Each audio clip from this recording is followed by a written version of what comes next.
Sa pagpapatuloy ng ating balitaan, ikinadismaya naman ni Senator J.V. Ejercito ang palpak na serbisyo ng Philippine Health Insurance Corporation o PhilHealth bilang pangunahing author ng Universal Healthcare Law o UHC.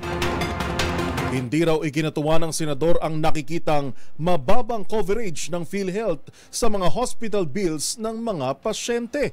Narito ang buong report ni Raymond Dadpaas. Dismayado din si Senador J.B. Ejercito sa palpak na serbisyo ng Philippine Health Insurance Corporation o PhilHealth sa larangan ng kalusugan. Ito'y dahil sa mababa nilang coverage sa mga hospital bills ng ating mga kababayan na nagkakasakit, paying at non-paying members. Aminado si Ejercito bilang pangunahing author ng Universal Healthcare o UHC Law na naiinis ito sa nakikitang mababang coverage ng PhilHealth. Ibinigay na halimbawa ang kaso ng isang pasyente na may 500,000 pesos na hospital bill at 12,000 pesos lamang ang binayaran ng PhilHealth. Dahil nasa 5 taon na ang implementasyon ng UHC, kaya dapat ay nararamdaman na ng ating mga kababayan. Pinagsabihan ni Ejercito ang PhilHealth na sila ay hindi isang private corporation na kailangang kumita o magkaroon ng savings na 90 billion pesos.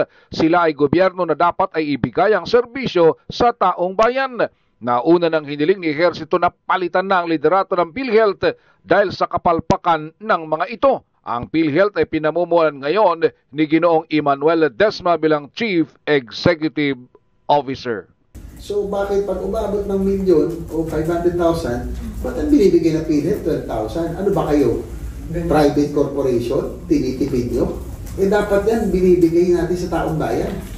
Not until I have seen already that siguro na hanggat nakikita natin na may mga kababayan tayo na pumipila pa, humihingi ng tulong, hindi makabayad sa ospital, hindi pa natin nakikita nagiging successful tayo. And then you will say that there is a 90 billion excess.